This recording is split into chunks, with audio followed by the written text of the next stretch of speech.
Live from Manchester Morgue mostly contains spoilers. Mostly. This is not a dream. We are using your preferred podcast provider as a receiver.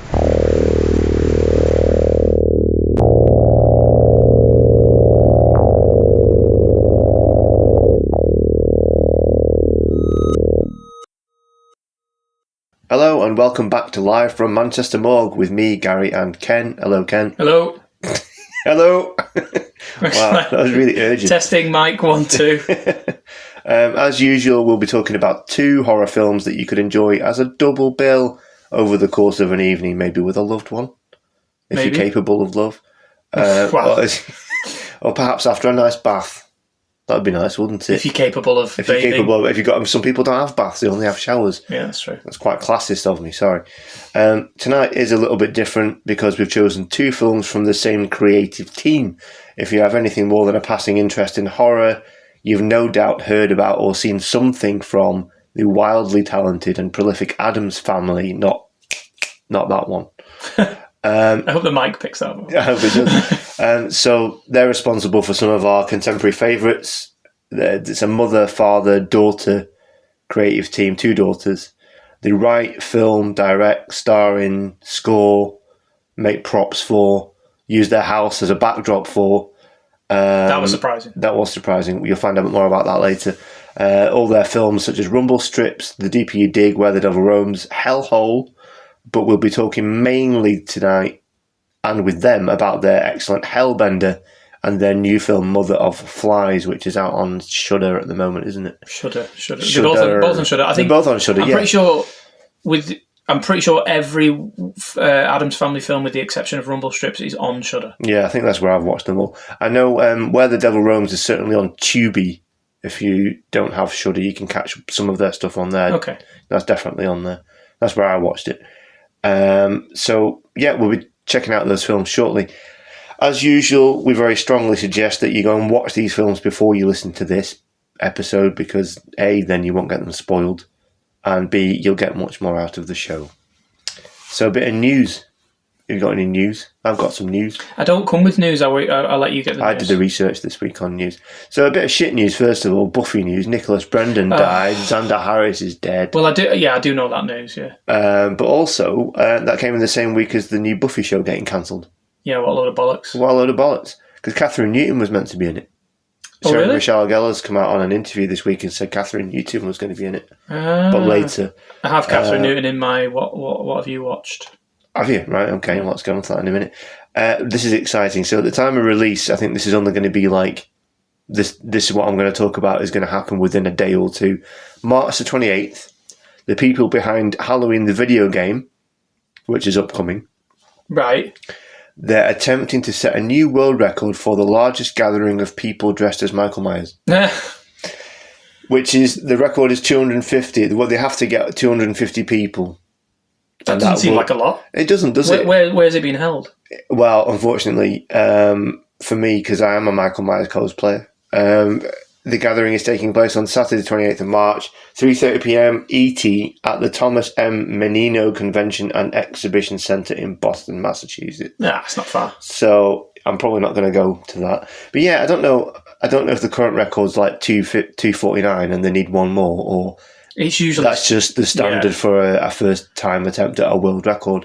Some arbitrary number that you have to get, and then you're in the book. Yeah, then Guinness gives you the medal. Yeah, so next year we could do it in Manchester and do 251, and then we'll be in it.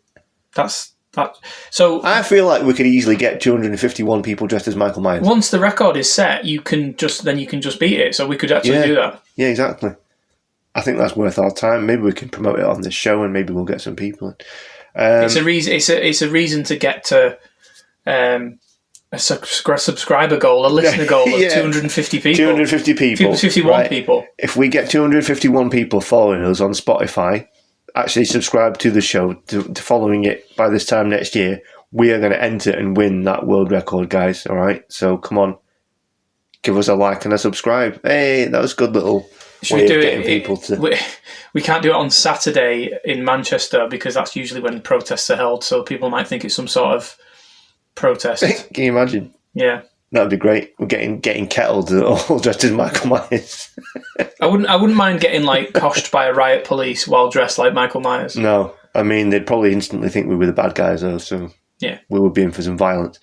The Oscars have been and gone. That was a good year for horror, but all the nominations were good too before. So Amy Madigan for Weapons is mind blowing. Yeah. Like I've got a few friends that are like horror nerds, and they were just astonished. Like, I don't think people are going to say like, "Oh, Sinners this, Sinners that." No, Sinners was getting those Oscars. Like, Yeah, there's there was no way, question. no question, regardless of whether it's horror or whatever. Sinners is kind of a cultural moment in cinema, so it's going to get it. Yeah. Amy Madigan for Weapons, essentially like a very niche genre horror where she plays this kind of grotesque supporting character. Yeah. It's crazy. Yeah, it's mad, isn't it? It's like such an hitherto un-Oscared type performance. It's not just the fact that it's for a horror film, it's just the type of role it is as well. Yeah. I don't know what it means. Does it mean that the Academy's now changing and all the old white men are dying off? Maybe they just decided, let's give horror a year and we'll see them again in 20 years. Well, I know there was controversy a couple of years ago with the Oscars where it was leaked that some Academy members were just like, yeah, I don't fucking watch the films. Yeah. So maybe we're now actually releasing stuff that Academy members want to watch and vote for. Well, you think they should do. But I remember years ago as well, Ian McKellen said in an interview that he just votes for people he thinks who should have got it already. It doesn't necessarily have to be the performance that they're nominated for this time. Well, that's how Scorsese got it for Departed. Well, yeah, there you go. But yeah, who else was it now? Can't remember. Anyway, When Evil Lurks 2 is coming out. It's been greenlit. Oh, really? Yeah, because that was a real good... Same creators, Yeah. So not like... They're not going the English language route, they're staying in... No, I believe it's same direction. Chilean? Can't remember. I think so.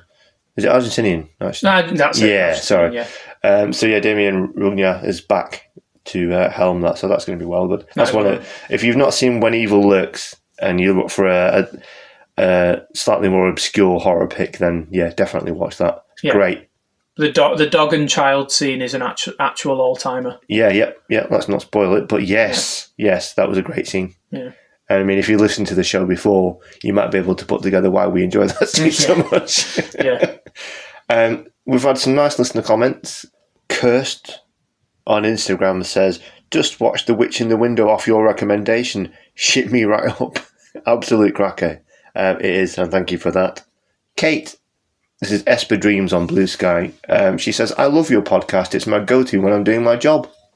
Do you reckon a job is like folding laundry and that's the same person? I've made a note to point out here that folding laundry, ironing, working out at the gym, and painting a room are all activities that people have been doing while they've been listening. So we have to guess. I know some people do listen at work, but if you're listening to this now and you have some sort of hitherto undisclosed activity that you do while you're listening to this show, then please let us know and we'll read it out.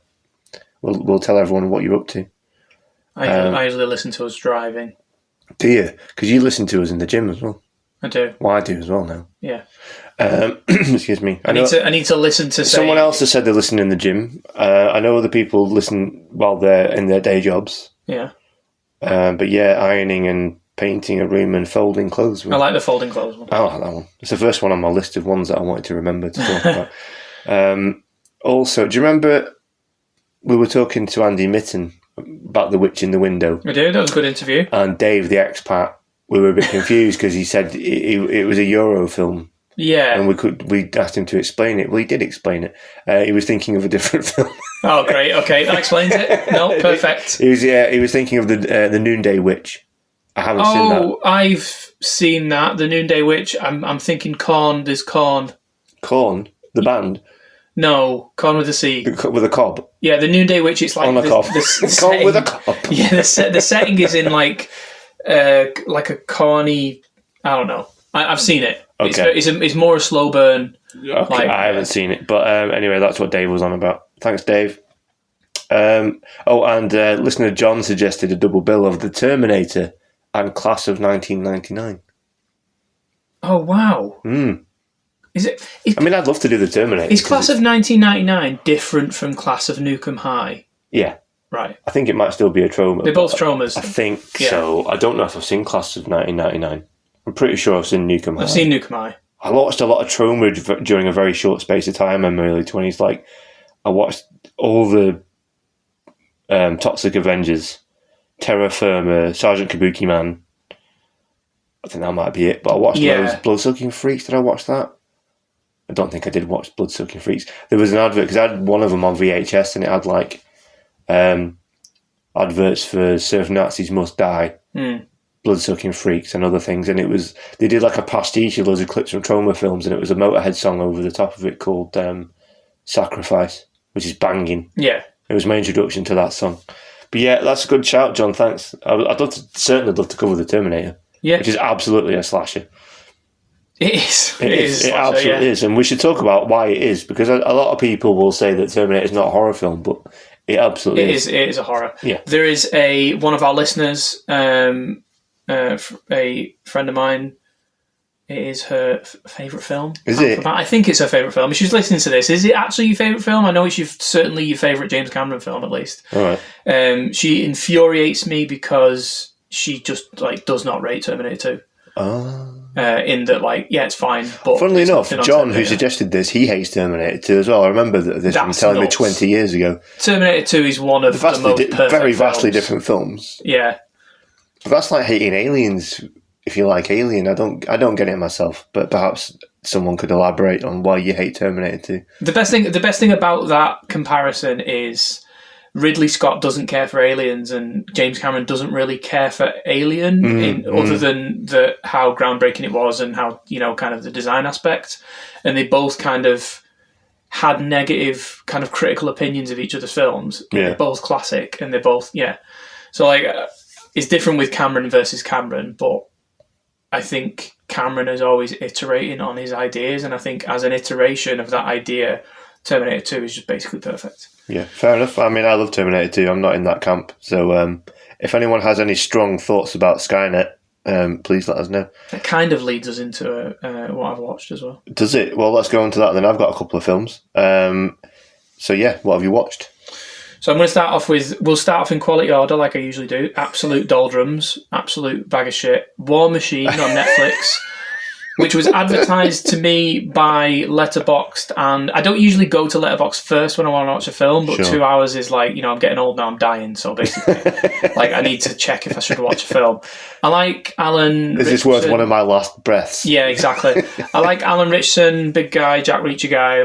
Oh, yeah. He was in the Titans. He plays Dove of Hawk and Dove. No, he's Hawk. He's Hawk, she's Dove, I think. Sorry. Yeah. So, War Machine, I think someone compared it to Metal Gear Solid as well, and I obviously jumped on that. Yeah, that sounds great, but the big comparison was Predator. It's Predator in the modern world. I'm like, right, I'm going to watch this. It's not. It's a fucking bag of shit. So, it's basically a giant alien robot. Maybe there's an alien inside. Doesn't sound much like Predator so far. So it's basically special forces guys are on maneuvers in some rocky country, maybe Afghanistan, I don't know.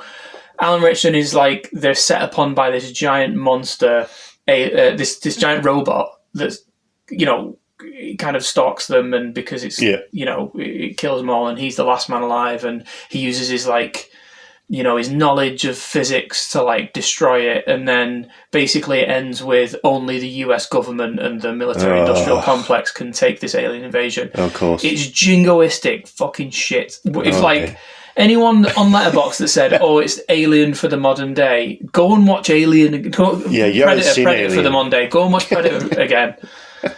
Hated it. I really hated War Machine. Cool. Really, tell us how you feel, Ken. Right. So, on the middle tier is I pulled the trigger on Scream 7. Oh, right, yeah. Which is, pound for pound, the 7th best Scream. Okay. It's not... I see what you did there. It's not a bad film. It's a bad Scream film. It has a terrible villain reveal, which almost all of the films, if not all of the films before, have actually gotten right, despite... Scream 2 is a bad film, but, Roman's a good reveal.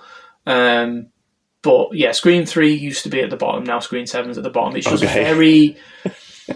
it's just very tedious. It's very going through the motions. The new cast isn't great. The legacy cast is just Neve Campbell carrying the entire franchise on her back. Poor woman. Because she wasn't in the last one, was she? No, because they didn't pay her enough. No, yeah. I remember. But yeah, it's fine. I'll watch it again. It's a Scream film. That's all you can say about it. It's done a bunch of money, so we're probably going to get Scream 8. I feel like I should go and revisit the Scream films. I think I only watched the first 3, and it was a long time ago. Like, I've not watched the first one for probably more than 30 years. I love the Scream films. Yeah, they're iconic, aren't they, now? So there's no reason I shouldn't. I just haven't. Scream 4, highly recommended. Great kind of soft reboot of the franchise before the soft reboot that came after it. Yeah. Speaking of, I watched Ready or Not, Here I Come. Radio Silence, who were kicked off the Scream... Well, not kicked off, but they Ready or Not 2? Yeah. Is that what it's called? Here I Come? Yeah. Is that the subtitle? Yeah. Right, okay. So Radio Silence stepped back from the Scream franchise to go and make Abigail, vampire flick. Yeah. And then they made Ready or Not 2, sequel to their Ready or Not, which is an amazing kind of aren't rich people knobheads, kind of satanic, supernatural chase movie with Samara Weaving, granddaughter of Hugo Weaving, niece of Hugo Weaving. Okay. This time she's joined, it's basically the same plot. She's going on the run for a bunch of rich knobheads. She's joined by Catherine Newton, who plays her sister. They're both amazing Scream queens. Yeah. Sarah Michelle Gellar's in it. Yeah, Buffy herself is there. She's paired up with Sean Hatossi, who people might know from The Faculty. Todd from The Faculty. The pairing of those two is just brilliant. It's great to see SMG. She's great in it. The whole cast is great. Elijah Wood plays a creepy satanic lawyer. So you keep saying satanic, and also, is that not partly the theme of that other new one there, They Will Kill You with Zazie Beetz? Yeah, that's like Hotel with where you got to sacrifice Satan, and she's sacrificed, but she's bad. You watched it? No, it's out this week. Oh, is it? But it's directed by a Russian director who made an amazing film called Why Won't You Just Die? Or something like that. Bonkers kind of violent fight film chaos film set in like a apartment block in Russia. Okay. But so like The Raid? Yeah. All right. But more bonkers. Okay. So yeah, I'm looking forward to that. But yeah, Ready or Not 2 is fantastic. It's one of my favourite films of the year. It's a lot of fun. Cool. All right. That's me. Is it? I've got 2. Oh, actually, it's not actually, Ken, because there's another one there that you did a write-up for on the blog. Oh yeah, The Bone Keeper. Bone Keeper. I won't elaborate. Go and read the blog. Get us the clicks. Yeah. So speaking of blog, live from manchestermorgue.blogspot.com, which is where we do stuff sometimes that we don't do in depth on the show. Yeah, we get since we started doing this, we get a lot of screeners now. Yeah. Especially since doing Grimfest, we get a lot of stuff. So it's probably good to watch what people are sending us so that we can give an opinion to get eyes on horror content. Yeah. So one of those actually it leads quite nicely into my what have you watched bit, because one of those was a screener for something that's out. It came out last Friday called Dead Lover. Yeah. Which it's a very strange beast. It's like my notes I've written here to remind myself what to tell you on this. Plays like a blood-soaked, filthy, joke-ridden episode of Horrible Histories. Oh, that's great. Which it does. It's very silly. But it's very adult, so don't if you're half listening to this and you heard Horrible Histories, don't make your kid watch it. Because it's not a kid's film at all. It's got... I mean, you can read my full write-up on the blog as with Ken's Bone Keeper, but yeah, it was a lot of fun. I liked it. It's not very big budget. Grace Lewicki wrote and directed it. Stars in it. Lewicki. Yeah, a lot of fun. And then I watched Birth Rebirth. Birth/Rebirth. Have I seen that? Is that the... according to Letterboxd, yes, you have seen it. It's the woman goes to a nurse to try and get her to resurrect, or... Yeah, she thinks her kid is dead, and then she finds out this other nurse has resurrected her dead kid. That film is great. Yeah. Yeah, I really enjoyed it. Film. Really horrible, wince-inducing, needly bits with bellies and pregnancy-related bits. I should think it would be especially anxiety-inducing for mums and new mums. Definitely. But as a man, it still made my knees feel a bit funny, certain bits of it. Yeah, it's a great kind of psycho study of those two women, specifically plays the nurse. It's not a particularly gory film, is it? It's not. No. I'm selling it the wrong way. It's not that. It is a character study of these two people. Over the theme of one of them, it raises questions of the morality of resurrecting people, and it was a lot of fun. That was on. I want to say it was on Shudder. I think it was on Shudder. I can't remember. But it's birth/rebirth anyway, if you want to watch it. Yeah, one of them titles. Yeah. Like an anime title. It was good. I enjoyed it. Very good. One other thing, I've been playing John Carpenter's Toxic Commando. Yeah, I saw that, yeah. That's a lot of fun. It's basically Left 4 Dead. Or Left 4 Dead 2. Left 4 Dead with character classes and skills and perks. Like a role-playing element to it. Does it feel like the John Carpenter title is arbitrary? Does it feel like he's had any... I mean, it's a horror game, but I mean, I don't feel like... There's a synth score, which sounds quite John Carpenter, but I don't know. I mean, I could see John Carpenter directing a film of the subject matter, but I don't know. Not yet. It's not feeling particularly John Carpenter yet. It's a great horror game. It's got loads of cool zombies in it. You get to blow the shit out of them. You can melee them, so you can whack them around the head with a wrench or whatever, like in true Left 4 Dead style. That's cool. You can drive. It's really fun. It comes alive as a team game. I've been playing with bots because I hate joining random people online to play shit. But my friends have started playing it as well. I had a blast with one of my friends the other day online. I say friend. He's a bit of a cunt. But we were playing it, and yeah, we had a good time. Because you got to drive a lot, so it's good if someone drives. Okay, so open maps. Yeah, it's a small map. It's basically go and get this thing, get to this point, gather resources to make it easier when you get to the final bit where you trigger a big zombie horde, like in Left 4 Dead or Left 4 Dead 2. And all the maps so far, I've only got up to level the 3rd map, and they've all been the same, but it's good fun. You know, it's always fun shooting zombies, isn't it? Yeah. So yeah, I recommend that. And it's quite cheap as well. I think you can pick it up for less than 30 quid. It's on Xbox Live as well. It's on Xbox Live, which is where I'm playing it. So yeah. On to the Adamses then. The Adamses. The Adamses. I know they call themselves the Addams Family in a tongue-in-cheek manner, but I think people who don't know about it might get confused if I refer to them as that. Yeah. But then if you don't know who they are, then you go and watch a film and then come back and listen to this, as I'm always saying. Yeah, correct me if I'm wrong. Like I recently for this rewatched all of their films. I think DP Your Dig is the only one that says from the Addams Family. Does it? I can't remember. I absolutely don't know. I don't know if they all have like conventional credit sequences, but yeah. My note name for this one is Addams Family parentheses, not that one. Fair enough. So Hellbender. 2021's Hellbender, in which a young woman who lives in isolation with her mother discovers her situation is not what it seems to be and undergoes a terrifying, powerful awakening. And then we've got 2026's Mother of Flies, in which a woman with a terminal illness seeks out a cure from an unconventional healer. Would you say they're fair synopses? They are fair synopses. I actually, this time, for the first time in ages, did a nice little... Oh, did you? Little paragraph on... Oh, go on then. On the comparison between the two. Excellent. I don't know why I bothered this time. Maybe because I really like the Addams Family. Well, yeah, I mean, it was a bit of a coup for us getting these guys, because I said to you earlier, didn't I, Ken? I was a little bit starstruck for the first time having these guys on, because I've seen them in so many films now. Yeah. I've seen everything except Rumblestrips. Yeah. So it's like seeing people that you watch on the screen all the time is like it left me a bit, it's also a bit nervous. It's also really interesting to interview people for which the kind of the products, no, that's not good. Like the artistic kind of endeavours that you're talking to them about, they've got full creative control of. Yeah. I mean, obviously they have more people around them. They have like additional cast, additional crew. We were talking about the special effects guy who they mentioned was the honorary Adams.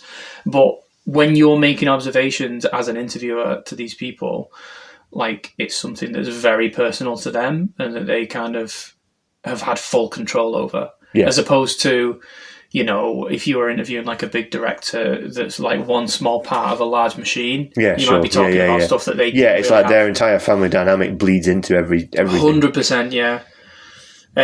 So yeah, my little blurb. Let's go.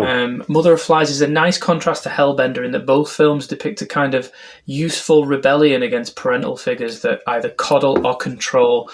Mother of Flies is a bit more warmer and hopeful for the familial relationship than Hellbender is. Hellbender is more of a kind of primal scream that can be unleashed when you're trying to cage a child. Mm-hmm, mm-hmm. Don't know why I wrote that. No, it's good. No, it's true. So before we get into anything further with those, I thought I'd just say, what's your favourite Addams film of the ones you've seen? It's Hellbender. Is it Hellbender? Mine was Hellbender. and then I sort of flick to Where the Devil Roams, and then it keeps flicking back and forth. Yeah. I think I hold them in equally high regard. All of their films, in a very good way, kind of blend into one for me. Like, I watch them as they come out, and for this, I watched all of them because there aren't that many. So I kind of watched all of them. When Hellhole came out, I had so much fun with it that I kind of... And it was so different from the other films that they did. It was a strangely new direction for them, wasn't it? I kind of defaulted to that as my favourite because I had a lot of fun, and it's got the whole cosmic horror stuff, and it's got, like, The Thing parallels. But then I watched Hellbender 2. Hellbender 2. I watched Hellbender again for this, recording this, and it's just such a mood, and it's so kind of self-contained, perfect. And we're going to talk a bit about how it was made, and I think that has a direct impact on why it's so good. Hellbender, right from the off, that opening scene, that it is like a murder basically at the beginning. Yes. It just doesn't go how you think it's going to go, and that's just like, fucking hell. Yeah. It starts as it means to go on. Yeah, definitely. The combination of the music and the kind of the relationship between Toby and Zelda, or their characters, Mother, and I can't remember what the daughter's called, but I know Toby's character's called Mother. But that kind of relationship... Yeah, she's never named, is she? Yeah. It's definitely my favourite Hellbender. Yeah, it's fucking excellent. And their band, the family are a musical outfit as well, and they use that music to score the films. Mm-hmm. And the band is called Hellbender. Yeah. But it's Hellbender where all the E's are 60s, so it's like 666 in the middle of it, which is quite cool. I really want a Hellbender t-shirt, but I've never been able to find one online. It speaks to my 16-year-old edgelord self. It's a cool name. So my it's a salamander, right? A Hellbender is a type of salamander, yes, I believe. What a dope name. Yeah. So Where the Devil Roams, that's a slightly more art house affair. It's bigger as well. It is bigger. There's lots more special effects wise and stuff. There's like a plane and stuff. And cast as well. And cast as well, yeah, obviously. There's a really good shot in that one where, I forget, I've only seen it once, I forget what Toby's character's called, but there's a bit where she's stood outside this house, and it's on fire, and she's got this hat on, and she's kind of silhouetted against the burning house. It's such a fucking cool shot. Yeah. They do that really well, I think. They frame things really well, the shots really well. Well, I mean, this comes from making films on your own terms, right? Yeah. So, like, I'm sure some of these, if you take someone like Denis Villeneuve, like, he has enough clout now that the studio's not going to say, we're running over schedule and over budget, you can't get that beautiful shot of the sunset that you wanted. But the Adams, they can afford to operate on their own time, on their own dime. So if they want to get that shot, like, that's why there's a lot of big moments in small films. Like, they're small films, the Adams Family films, but there's a lot of big moments in them. They've managed to kind of put all the pieces together on their own terms. They're incredibly interesting filmmakers. Yeah. They really are. So I think we'll have more to say about that later, but as we were so honoured to get to snag Toby and John out of the Addams Family for an interview, I think we'll just turn it over to them for a bit, and we'll come back after this. Sure, let's go. Okay. John and Toby, thank you so much for coming on the show. Welcome to Live from Manchester Morgue. Jazz and Ken, thanks for having us. Yeah, good to be here. Super great of you guys. Thank you. Yeah, welcome, guys. The episode that we're kind of primarily doing this for is an emerging double bill of Mother of Flies with the new release of Mother of Flies in the UK and worldwide on streaming platforms and everywhere else. We decided to couple it with Hellbender, which is one of our personal favourite movies here at the Morgue. And I think not until we'd both seen Mother of Flies did we realise how much of a companion piece to Hellbender it is, really. So that's primarily what we're going to be talking about. But for the benefit of our listeners that might not have experienced any of your movies, you hit the horror genre pretty hard in 2016 actually. 2016. Oh, cat invasion. patting the mark. Beautiful. A black cat crosses the screen. Something It's- awesome's gonna happen. This is Good. gonna be a good one. In our- Some might say, yeah, lucky. If mine So- comes, then it's double the luck, man. I don't know where mine is right now, but if he appears, we know we're onto a good thing. There's a lot of cats around here in the morgue. Well, our black cat is dead. So if it walks across the screen, we're fucked. We That's need to really worry. Yeah, lucky we need that to on one worry. hand. Yeah. Yeah, Deeper You Dig 2016, really kind of interesting, kind of bleak, subversion of the kind of, I suppose you could call it supernatural mystery, but it's really a subversive ghost story. But really, this kind of Addams Family collaboration started as presenting features back in 2012 with Rumblestrips. How did the family collaboration come into being? Yeah, we were living in Los Angeles and the girls were 6 and 11 at the time. And we just, John had been on this fun, like rock and roll reality show, and he was kind of digging being on sets. And I'd come from acting, but was hitting 40 and I couldn't get arrested. And so we decided, why are we waiting for people to allow us to do what we love? And we just decided, let's take the kids on the road for a year in an old RV and let's try our hand at making a movie. And we just fell gobsmacked in love. Yeah, and I watched Rumblestrips around the time it first released. I managed to, I don't know if I caught a less than reputable print of it because it wasn't freely available in the UK. Let's just say we'll move on. But yeah, much like the Deeper You Dig, which was your kind of entry into the horror genre, so to speak, these don't feel like, DIY. It doesn't feel like a bunch of people have gotten together, decided to make movies. They really kind of accomplish pieces, and you only kind of evolve as you go on. I'm going to kind of bring us forward a bit to Mother of Flies because that's what is the current for you guys. Tell us about the process of writing it. I've done some research into it. I've read about it after watching it, and it's kind of deeply personal subject matter for you and your family, is it not? Absolutely. We love the horror genre. We love the horror community. They're open-minded, they're open-hearted. And it's the horror genre is a great place to talk about real issues.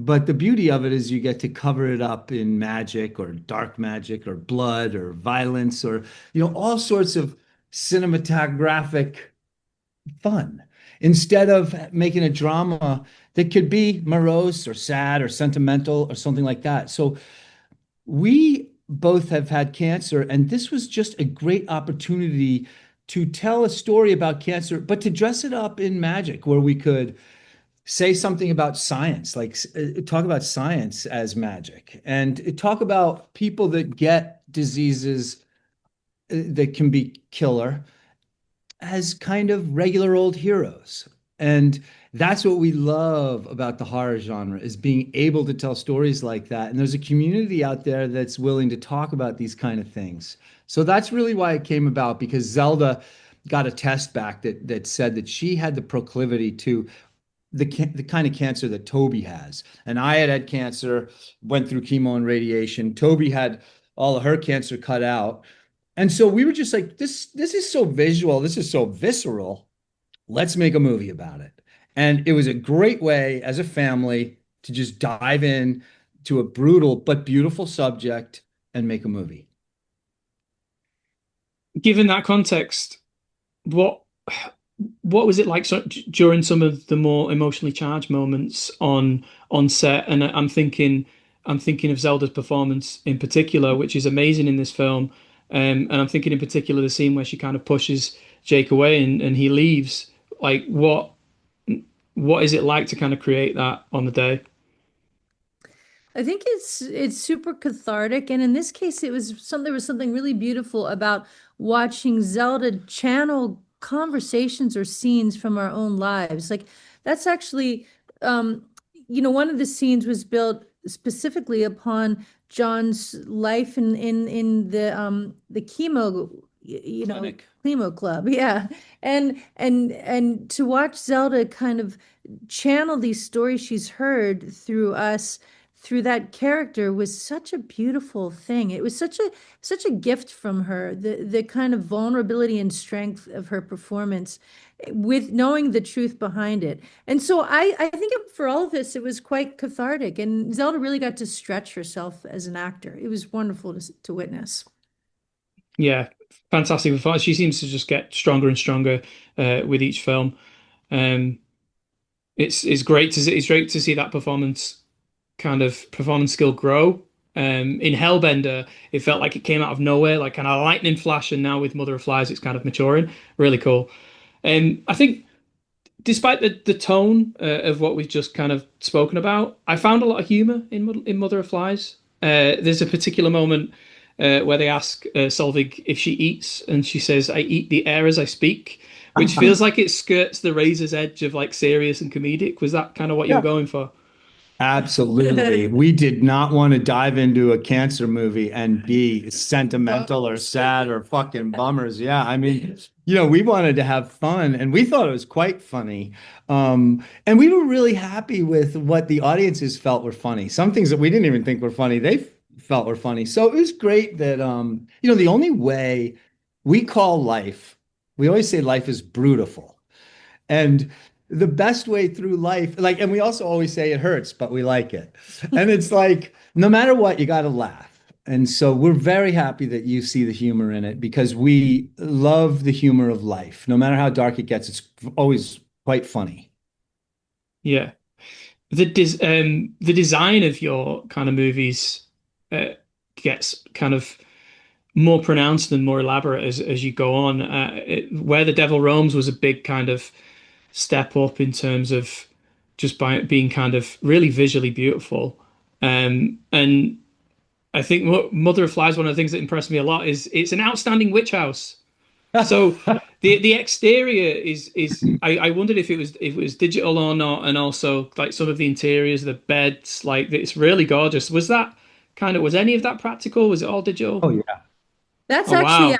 our house, but without the trees poking out of it, thankfully, because it rains a lot where we live. No, that is our house. Those are the bones. That's the skeleton, the outside figure of our house. And then our wonderful digital effects wizard, Trey Lindsay, he composites and paints in those trees. And then inside, most of that, or a lot of that is practical, except he would put in the roots. Like John and I would bring in the siding from trees that had been logged. We would haul the bark upstairs at the top of a barn, and John would kind of place them in the walls, and then Trey would go in and paint in the roots. We had a lot of fun building the inside of the house. I mean, so we collected moss. It took about kind of like 2 weeks. We don't work like all day long. We like work and have fun and eat food and do stuff. So it was like, but it was about 2 weeks of bringing in moss, cutting trees that would fit inside the space that we had, and building beds out of tree branches. And it was a really fun experience to get to a place where it felt like, because the point of that whole thing is, this is a bit of a spoiler. So if you don't want a small spoiler, plug your ears for a second. The point of that is that they're really actually just living out in the forest. None of this is existing, And it's like, and so we wanted to play with that. And so it was a real joy to build the interiors. And Trey's magic was exceptional. He worked really hard on those trees, and he's a terrific artist. Is Trey, so as far back as Deeper You Dig, you've had kind of digital effects. So is Trey just another member of the family? He is. He's our honorary fifth member. We Yep. love him so much. He's a great human being, a wonderful artist. And yeah, we teamed up with him on The Deeper You Dig. And he's like us. Like we have to give you, like you said, that where the Devil Roams look beautiful. Well, that's really Trey really helping us do things that we never could have done without his artistry, because a lot of those things are also painted in, like a bunch of stuff from where the Devil Roams is painted in. A lot of it's real, but what's nice about Trey is he makes it so that you can't tell what's real and what's not. And that's Yeah, the key.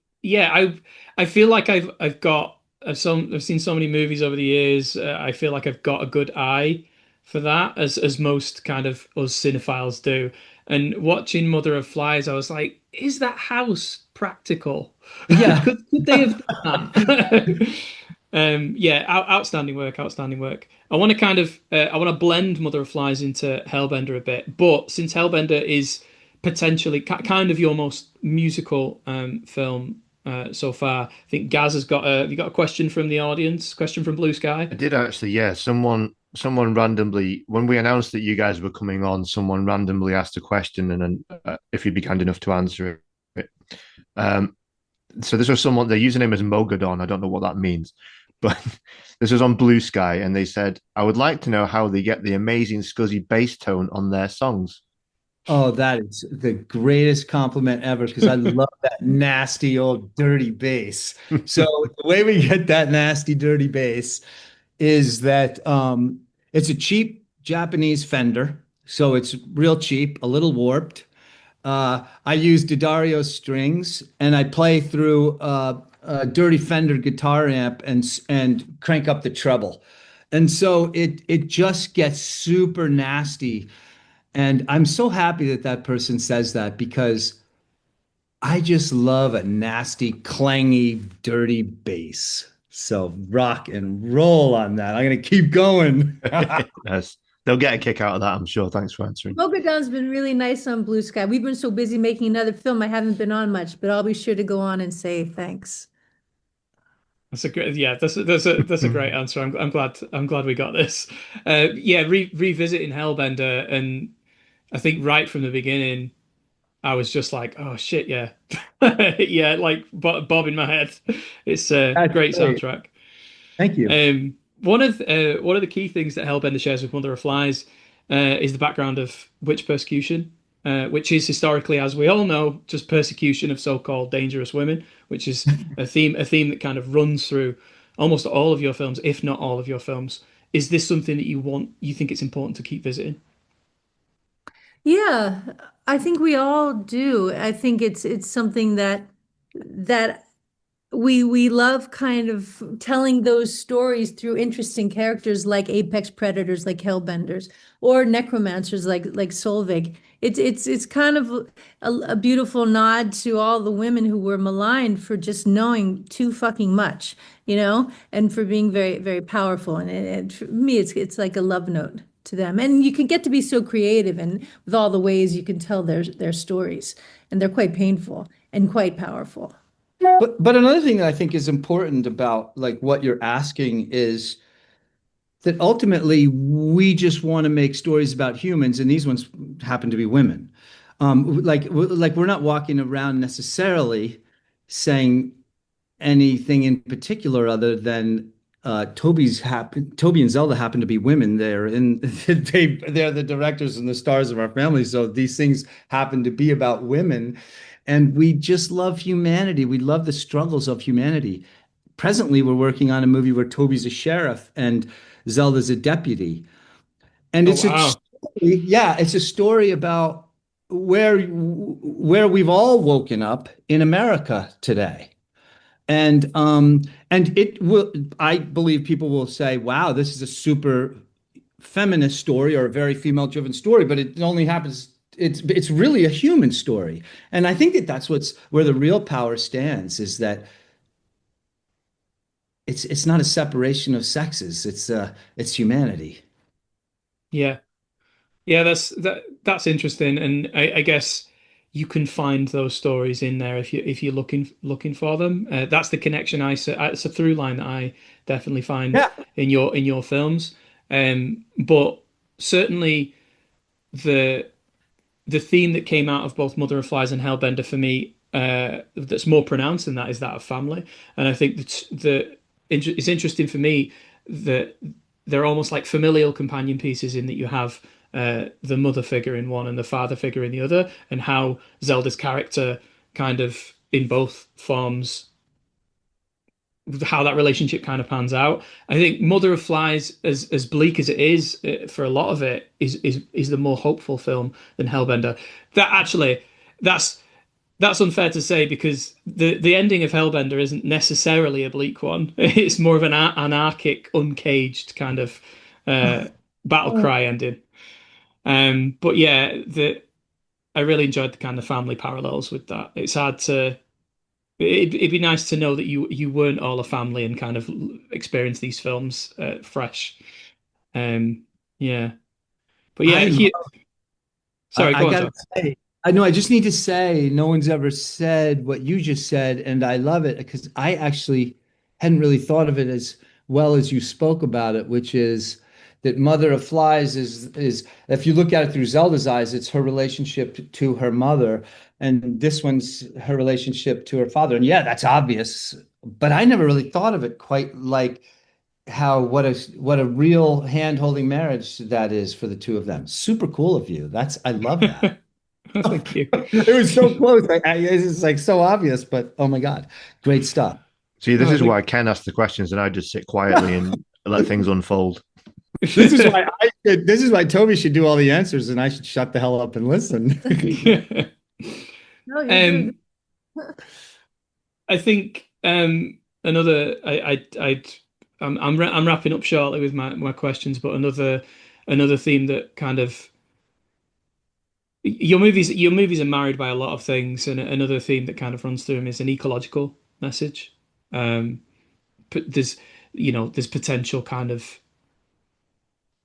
vegan messages to be found in the likes of Hellbender, and there's a big ecological message in Hellhole, which is Oh yeah. easily like the most fun of your films, I find.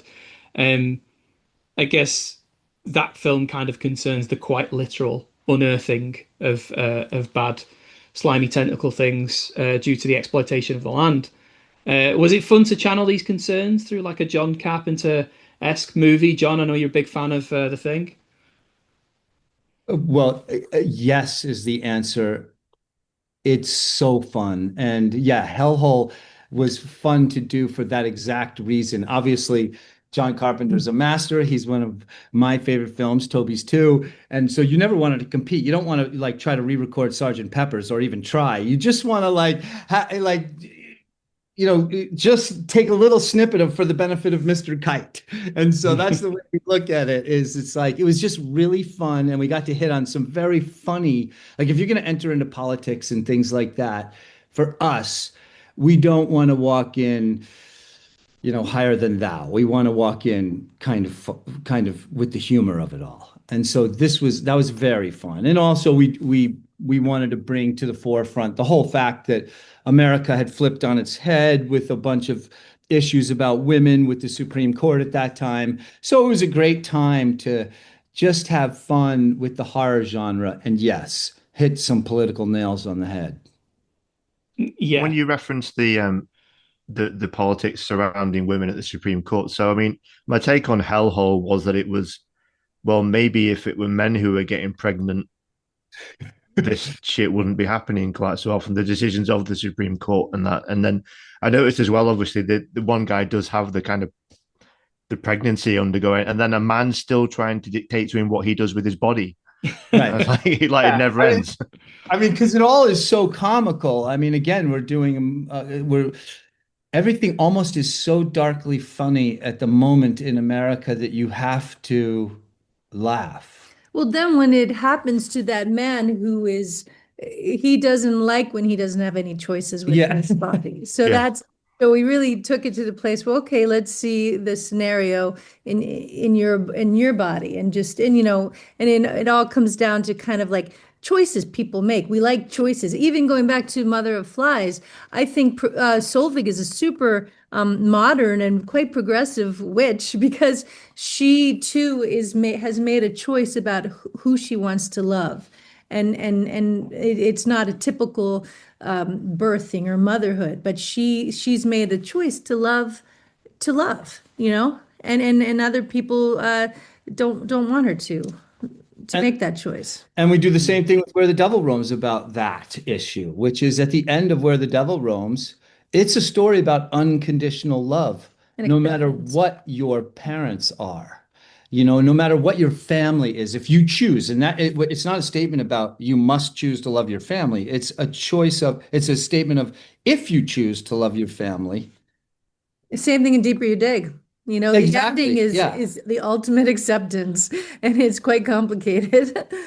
Yeah, so it's fun that we just believe that the horror community has allowed us to talk about things that are in our life, and you've hit them all, and we're able to have this conversation with you, and it's really a great community. How, I guess, something just emerged from you you guys kind of speaking about that's made me want to, something that I always wonder when I'm watching, ever since Deeper You Dig, um, that naturalism in the performances, specifically a lot of the times between Toby and Zelda. How are you always in your own headspace? How much, I mean, as actors as well as creators, how far do you stray, or do you always try to keep it close in that headspace? Because there's a naturalism to the performances of all, of kind of all the Adams as they come in and out of the movies. And I guess what I'm trying to get at is these stories are fiction, a lot of them supernatural, fantasy, but that naturalism is always there. So you're always trying to bring your own humanity to it. Yeah, well, that's so neat. I just love what you're kind of, what's percolating from in your thoughts in this interview. We are, since we are a family and we know each other so well, there is sort of like this ambient kind of naturalism that comes there. Yeah, we are parents and kids and kids and parents, but I feel like each movie that we do gives us an opportunity to kind of explore or even validate feelings that we have. Like for instance, Zelda and I are playing a sheriff and a deputy in this new film. We are not sheriffs and deputies, but it's so much fun getting to play, but someone who's very different from us, and yet it is important for us to bring a kind of humanity and naturalism to those roles as best we can. Like for instance, going into it, we made the choice. Well, we don't want this to be like Clint Eastwood, where we're just super tough, and we're holding our gun and we're not scared at all. It's like, no, sometimes life is fucking scary. Let these be very human characters. And so we still kind of, even though we're having fun playing something that is not us, I think we always do bring something of there's an undercurrent, a thread of DNA from our own lives that just I think helps us make it as authentic as possible. Also, we're very lucky to be able to use our community around us. So the deeper you dig, the cops that come interview my character, they are the cops in town. That's the state police I love those right guys. there. We know them. The everybody in these movies generally are real people that we just know from our community. If we have to go to the gas station and do a scene, we say, hey, Raj, will you do this? And they generally say, love to. And so it's nice. Toby and I were just having this conversation about the difference because in the movie we're doing now, we use two very real actors and actresses. And it's very funny to see them juxtaposed against the real people we use. It's neither one is better. They're both really interesting and they're both fun to edit. Okay, so we usually finish off on uh, asking about what's next, but we've had some hints, and I'm dying to ask. Sheriffs and deputies, are we moving away from horror? Are we trying our hands at a Western? Ah, oh, that's so funny. We would love to make a Western, but no, we're not moving away from horror. This movie that we're making right now is called The Glorious Dead, and I would say it's the most horror movie we've made. And Wow. I'm yes, and sold. it's really fun, like extremely fun. Just tons of practical effects. We're learning a lot. Trey's learning a lot. It's nice to actually not have the family dynamic, because it allows Toby's characters and Zelda's characters, I think, to explore more, go to new places because they're not expected to be a mother, a daughter, or this or that. They're a deputy and a sheriff. So they get to invent that. Like Toby said, they don't know what the fuck it means to be a deputy and a sheriff. So they're inventing it. And it's great to watch. Well, I cannot wait. How about you guys? Oh, that sounds great. When are you expecting that to be out and around doing the circuits? We filmed all winter long. We had an amazing winter up here in the Catskills, like with 2 feet of snow. It just snowed relentless. So we shot our butts off, and so we're everything's in the can. I'm probably 80% edited, so I'm hoping to be done in May. And we hope to run the same festival circuit that we always run because we just love our. Yeah, hopefully, hopefully that depends on whether people like it. But I mean, And we love going to the UK. Seriously. Yeah. We've made some of the most wonderful friends there. Yeah. In the festival experiences we've had. It's been really like uplifting. We can't even express how great it's been in the communities in the UK. Yeah. Oh, that's great to hear. Hope to see you here again soon with the new movie or future movies. I honestly have really enjoyed this. I could have spoken for a lot longer, but I'm done with my questions. Have you got anything, Gaz? Or have you left No. everything to me? I've left everything to you, like I always do. Yeah, I just on the back of you saying that you're a big John Carpenter fan, specifically The Thing. So the line in Mother of Flies where you say voodoo bullshit's not a coincidence, then, or is it? Did they say voodoo bullshit in The Thing? Yeah, Child says it. This is some great. voodoo bullshit. Oh, great. I mean, you know what? That just shows how subliminal everything is. It's like that's like somebody in musically being like, "Oh, did you steal that riff from Joan Sure. Jett?" Like, "Oh God, I guess I did." So great. Hey, if I'm ripping off John Carpenter, then yay team. Things like that always kind of bubble up. You don't realize just how much you love something that you're kind of doing an homage you didn't even realize you were doing. We did it in Deep You Dig with John Love's Phantasm. So we have when you walk in one of the kind of circle nightmares, you're just like in Phantasm. It's Tall Man. Yeah. Oh yeah. Oh, I love that. Yeah, screenwriting osmosis. Yes. Cool. All right, thanks, guys. Once again. Thanks, guys. Hopefully, we'll get to some festivals in the UK and be able to see you both in person. Oh yeah, that'd be great. Yeah. That'd be great. Sure. Yeah. All right. Cool. Guys, thanks, Ken. Thanks very much, guys. See you later. And that was John Adams and Toby Poser. Again, thank you guys so much for coming on the show. We had a really great time talking to you. I've had some time to think about this interview now since we recorded it a little while ago. I think it was interesting what John was saying about how he doesn't necessarily, if I've understood him correctly, that he doesn't necessarily perceive that they set out to make feminist films as such. They're about people rather than being about sort of women, if that makes sense. Yeah. But he says they sort of become feminist pieces because there are women in them and they work with what they've got. So you've got 2 daughters and you've got Toby and then John. So as a family unit making films, kind of by default, there will be more women as characters than there will be men. Yeah. But I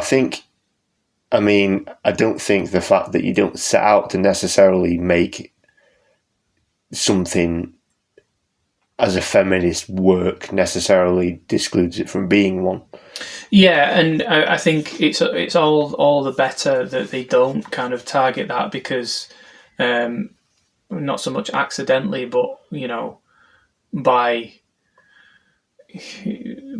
osmosis of like the themes that they're using, they're talking about kind of like witch persecution is one thing. Witch persecution is just like easily a parallel between the persecution of women.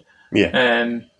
And that runs through both Mother of Flies and Hellbender. Not so much that the main characters the main characters in Hellbender and Solveig in Mother of Flies is not so much that they just are witches that has that history. We actually have purposely shown the persecution of their lineage. So what happened to Solveig back in the horrible thing that happened to Solveig back in the day.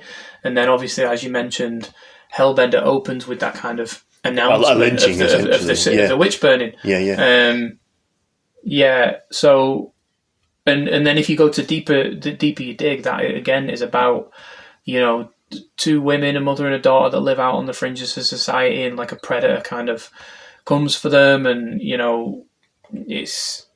it's easy to make those parallels, basically. Yeah, it is, but there's more overtly as well from that sort of feminist perspective. I think if you look at it in terms of things might have been different had Zelda not been a girl, a woman. But if Zelda had been a boy, then, I mean, like, you could, I mean, both Mother of Flies and Hellbender are about young women becoming empowered enough to take control of their bodies. Yeah. You know, and what's happening to them, which I think, you know, marks them out as feminist, you know, issues. Taking control of a woman's body certainly is, because we talked about that in the interview, didn't we? Yeah, that's about really the decisions that they were making in America around the time they were making some of this stuff. That's a good point. That you've got Zelda's character in both films. They finish the film, finish both films with a sense of kind of personal ownership and like agency, and kind of in Hellbender that's a bit more chaotic because she's been trapped by a mother, kept away from the and world. I suppose you could argue that as a concept that film would be more overtly a feminist work if it had been John playing the parental figure in that, because then it would be a patriarchal thing as well. But I don't think it makes it any less feminist for that. So it's really interesting, actually, because when you first suggested doing Hellbender, I think before we'd heard from Toby and John about the interview, I wanted to pair it with Hunter x Hunter. Oh yeah, that's right. Which I hadn't seen and is really good. Devin Sawa, Nick Stahl. That's more about the patriarchal figure, keeping the mother and the daughter in a cabin in the forest, teaching them kind of how to live for themselves, but also not letting them go into the outside world. And then, of course, that film transpires that, you know, he wasn't enough himself to stop the monsters, and they came. So that's a nice pairing for Hellbender, where Zelda's character becomes the monster, not necessarily in a bad way, but If you want to pair these two films up and add a secret triple one, make it a triple bill, then Hunter x Hunter is with the added caveat that I would argue that both Mother of Flies and Hellbender have a good ending. Hunter x Hunter does not. No, it's fucking. Oh weak. no, If you want to have a good time, maybe don't go that way. Actually, anyway, I wrote what I thought was quite a salient point for me here about thank you. About the intent to make a film and it be political. In that George Romero obviously famously wasn't intentionally making a film to comment on race relations with Night of the Living Dead, but it is just absolutely what it ended up being about, or interpreted as. So it's interesting how the creators of art don't necessarily see the art the same way that it's perceived, but I guess that's what art's all about, isn't it? What you get from it. Yeah, it's fascinating that you talk about that, because not only that, but also a quick mini plug. Next episode, we're going to be doing Night of the Living Dead. Yeah, so I won't elaborate too much. But not only did George Romero not intend that, but is it Dwayne Jones, the actor that played Ben in the original '60s Night of the Living Dead? Yeah. He, like, in early interviews, flat out just refused to address that in interviews. There's a great interview on the Criterion of Night of the Living Dead, which I will kind of go into in more detail next episode. A couple of weeks. Where he's very kind of oppositional to the person saying, like, oh, do you think that this means this? And he's like, no, I'm basically an actor, get fucked. But yeah,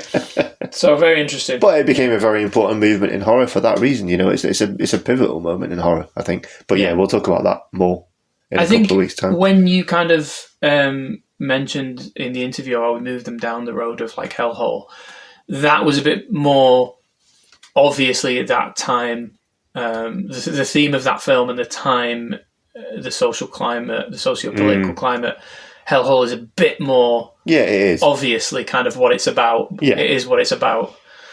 Well, I mean, we spoke about this in the interview. As I say, I mean, it's literally a case of men start getting pregnant. It's a case of what would happen if the shoe was on the other foot. And as Toby pointed out, when it does happen to a man in the film, he doesn't like it when he has his choices taken away, which is exactly what was happening with the Supreme Court at the time, with Roe versus Wade being repealed. You know, it was shit time.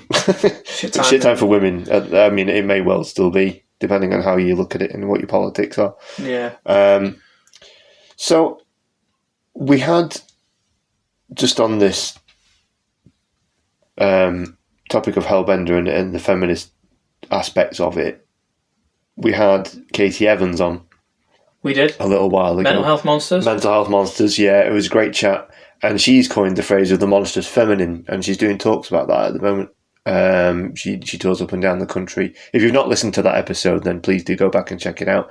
But I got to thinking about the monstrous feminine, how it might be kind of unwittingly, but maybe like a movement. Yeah. You know, like how I think in the same way that sort of Riot Girl wasn't an orchestrated thing. It just where loads of women, happened. let's be Riot Girl bands in the 90s. It was a phrase coined around women who were in a certain type of music and a certain, you know, political outlook perhaps to them and stuff. And so you're saying it's feminism, kind of almost like a cult of personality sort of thing. Yeah, possibly, yeah. But I mean, if you think, it didn't start obviously with the Adamses, but stuff like, you know, we did talk about a few films of that nature, like Raw. But then I think Hellbender's firmly in that pantheon.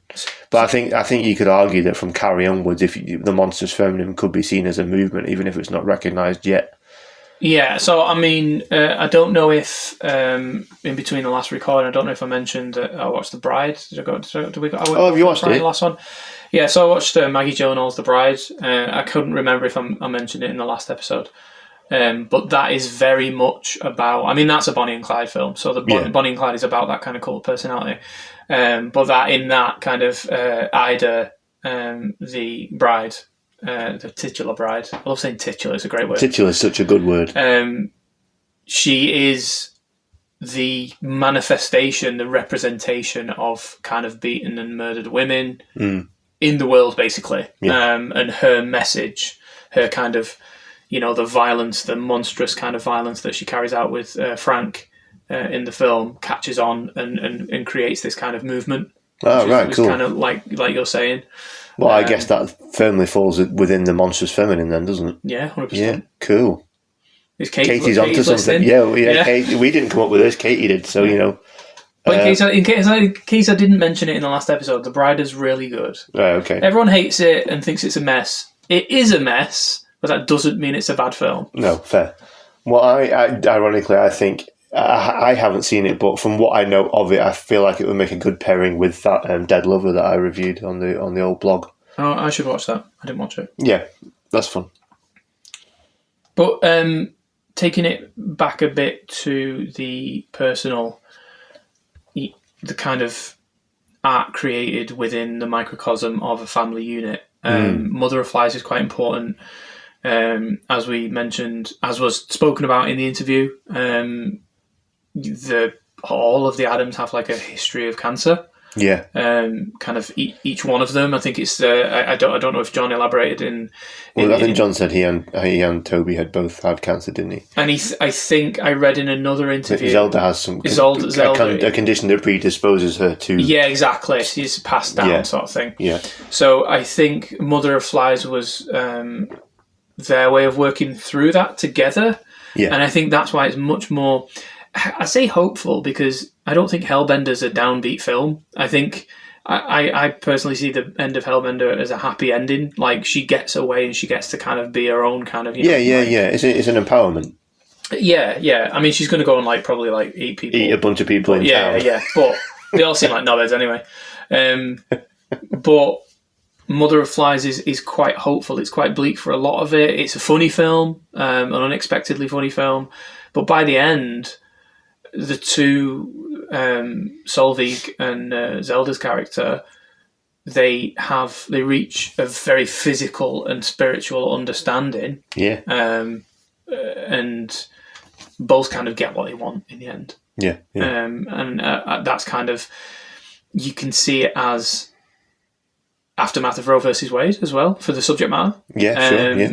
You can see it as that kind of feminist narrative with witch persecution, but also it's this very personal thing between the family. And I think knowing that as well, knowing that this is a family unit that makes films together on their own terms, and knowing that they have that history and they're working through it, Yeah. I think it's fascinating. I think Yeah. it's cinema as therapy. Like, you know, when we're all kind of writing, making films, whatever we want to do, recording fucking podcasts, you know, we're working through stuff, and it's to watch something like Mother of Flies, without and with knowing kind of about the family, it's quite an eye-opening experience. Yeah. And, you know, all the more enlightening for talking to them about it. So I'm interested to see the film that they're talking about next, which The Glorious Dead, did they say? The Western, the Western horror. The sheriffs, wasn't it? Yeah.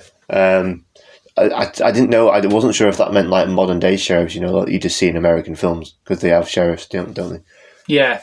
You know, it reminded me of, I was going to mention it in the interview, because, they said they weren't moving from horror, so the Glorious Dead's going to be a horror. Yeah. But it made me think of Ty West. So Ty West did a horror. It did a Western.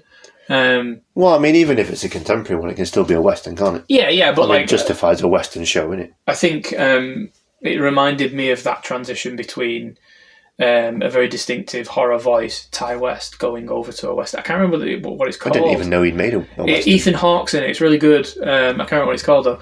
I watch a lot of films, guys. I'm getting old. It's in my letterbox somewhere. But yeah, that kind of mentality and that skill set being moved on to another genre would be really interesting, and it's still interesting to see what the Addams do, even though it's still horror. I think John said it's the most horror they've ever done, which baffles me. Yeah. Because, they're quite objectively horrifying films that they've made so far, yeah. Yeah, I kind of, one of the things I had in my notes, I'm glad that I didn't say to Toby, because I was going to say, she's a very good witch. And you never know how... Well, you know they're going to listen to someone's going to take... They might not listen. They will. But she really kind of... There's two... I mean, the witch as an archetype is a spectrum, just like vampires are a spectrum. And like vampires are, you know, the interchangeable metaphor. But witches kind of...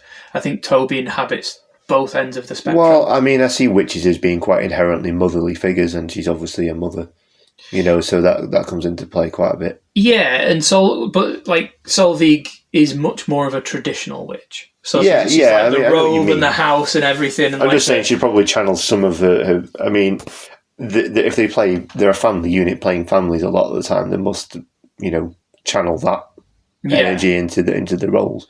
Yeah. And then as mother in Hellbender, she's much more attuned to the modern world and kind of... but they both eat bugs. They both eat bugs. Solveig and the mother. And they both talk very softly in kind of idioms. I really loved the character of Solveig. She's very kind of... Yeah, she was funny. She's very, I'm extremely powerful, I have the power over you, so I'm going to say random shit and you can't question it. That's kind of the character. Flipping over to Hellbender, actually, something from my notes, which I mentioned earlier. Hellbender, right, so, okay. Hellbender is essentially like kind of a chamber piece in that it's set in it's mostly in the house. It's set around the house in this kind of small community, but it's mostly in the house. I wonder if that was their house. Well, I don't know, but they actually shot Hellbender in an RV around America. So it was shot during COVID on the road. Right. So it's essentially a road movie. But if you watch the film, it's all this kind of, it's very kind of isolated. There is one little pocket forest. You wouldn't know it was a road movie, would you? But yeah, they shot on the road all of those like kind of psychedelic dream sequences, which remind me of Lair of the White Worm, which we spoke about. Oh yeah, they were a bit like that. They're kind of shot like as they're kind of stopping off in these kind of places. Right. But yeah, I find that fascinating.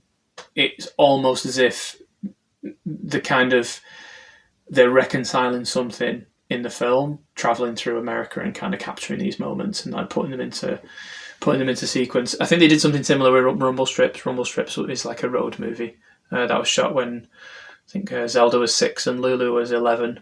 Well, that's the one, isn't it? When we talked to them, Toby said that they just got in an RV and decided they wanted to make films. Yeah. So that was the first one, wasn't it? Yeah.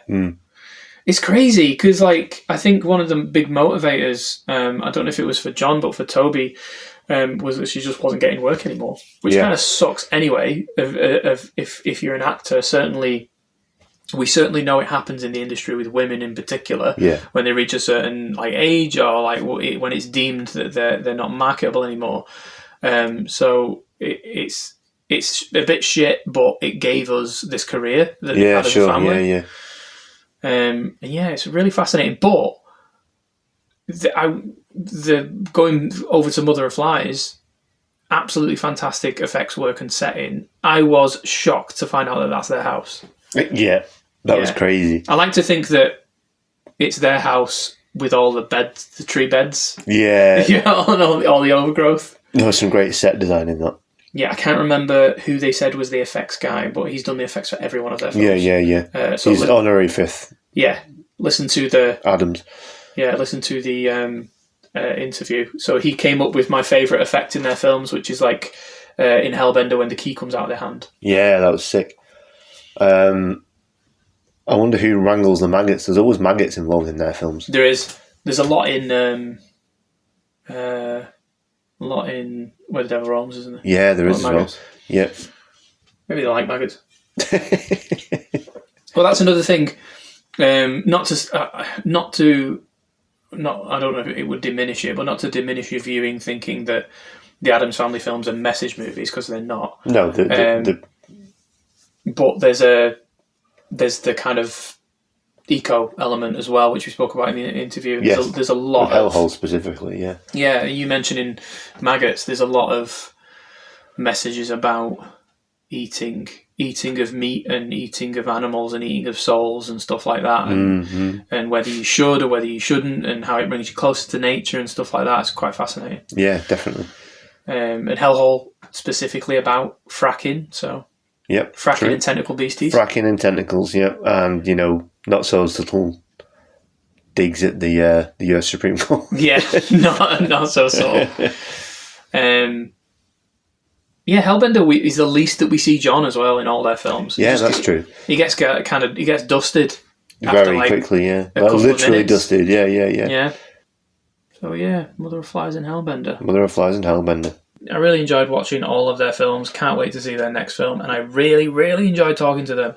Like, they're very distinctive to the roles that they play in the movies. In that, kind of, Toby is very kind of reserved and I hesitate to say intimidating, and John's kind of like energetic and like full. John's on. Like, yeah. John's just enthused by life. I think he's a cool guy. They're both cool. They're all cool. We love you.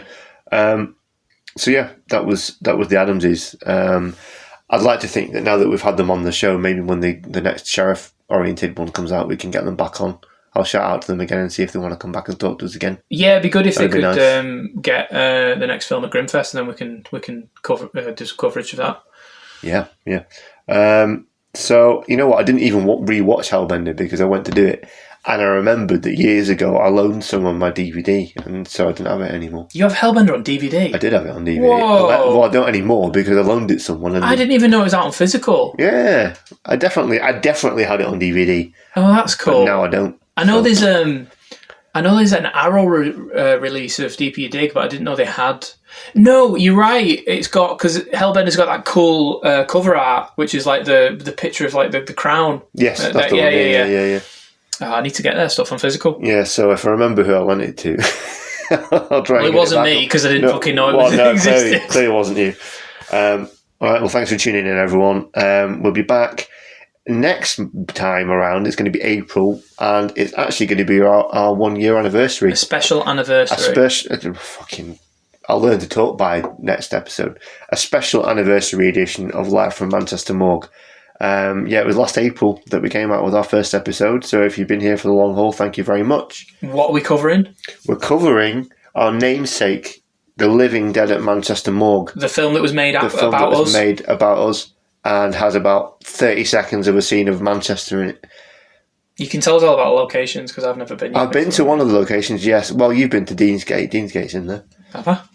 like Manchester Deansgate at some point. Yeah, Deansgate's in that film. yeah, it's right at the beginning. You remember this? You might have been distracted because there's a woman streaks just in the film across out Deansgate for some reason. Wow, Gets her boobs out and runs around. So that's on Deansgate. Yeah. Go back and watch it. Well, you'll have to watch it because we're covering it next time. Yeah. So we're going to do that and the OG Night of the Living Dead. Probably talk a little bit about the 1990 remake as well, the Tom Savini one, because that's dope. It's very good. It is very good. I actually reached out to Patricia Tallman. Oh yeah. But she hasn't got back to me. She's the main reason that remake is kind of she's awesome at it. Yeah. You never know. She does like self-help stuff, guru type stuff now, so she's busy with that. But I filled the form in on her website. You never know, she might just not have got back to me yet. So it'd be nice if we had an interview with her for you next time. But otherwise, it'll just be Ken and I. Yeah, it's pretty boring though. Yeah, sorry, you might as well just fucking sack it off immediately. If you're one of the 57 following us now, just get rid of it. Just turn it off. Right, anyway, we'll see you in April. Take care, everybody. Bye-bye. Live from Manchester Morgue is an independent horror movie podcast, researched, written, produced and hosted by Gary Hames and Ken Talbot. New episodes air every 2 weeks on Spotify, Apple, YouTube and all major podcast providers. You can help us grow by leaving a rating or sharing the show with like-minded friends. If you want to get in touch, you can leave us a comment or email us at killertunes976@gmail.com.